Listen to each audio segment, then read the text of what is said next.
Hi மக்களே! இன்னைக்கு நான் எங்க வந்திருக்கேன்னு பார்த்தீங்கன்னா, பாடியில இருக்கிற கிரீன் சினிமாஸ்க்கு தான் வந்திருக்கேன். இந்த தியேட்டர்ல வந்து பைக் பார்க்கிங் ரூ. 20 சார்ஜ் பண்றாங்க. காருக்கு வந்து ரூ. 40 சார்ஜ் பண்றாங்க.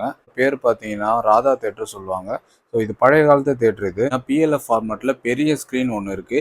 அது வந்து ஸ்க்ரீன் 1ல தான் ரன் ஆயிட்டு இருக்குது. அததான் இன்னைக்கு நான் ரிவ்யூ பண்ண போறேன். இந்த ஸ்க்ரீன் 1க்குள்ள போறப்போ பார்த்தீங்கன்னா, எனக்கு ரொம்ப பிடிச்சது இந்த ஸ்டெப்ஸ் தான். நம்ம வந்து ஒரு பிவிஆர்ல உள்ள போறப்போ எப்படி இருக்குமோ அந்த ஃபீல் வந்து இந்த தியேட்டருக்குள்ள வரும்போது கிடைக்குது. ஃப்ரண்ட்ல இருக்கவங்க தலை கண்டிப்பா மறைக்காது. ஏன்னா இது வந்து ஒரு தியேட்டர் செட்டப்னு சொல்ல முடியாது. நல்ல ஹைட்டா சூப்பரா வந்து இந்த பெரிய ஸ்கிரீனை என்ஜாய் பண்ணணுன்றதுக்காகவே வந்து சீட்டிங் அரேஞ்ச்மெண்ட்லாம் பார்த்தீங்கன்னா நமக்கு வந்து ஒரு ஸ்டேடியத்தில் இருக்கிற ஒரு ஃபீல் கிடைக்குது. இந்த தியேட்டர் பார்க்க சின்னதாக இருந்தாலும் ஒரே நேரத்தில் நம்ம 300 பேர் இங்கே உட்காந்து படம் பார்க்க முடியும். சந்திரமுகி படத்துக்காக வந்திருந்தோம். பாப்கார்ன் வந்து 110 ரூபாவும் 150 ரூபாய்க்கும் விற்கிறாங்க.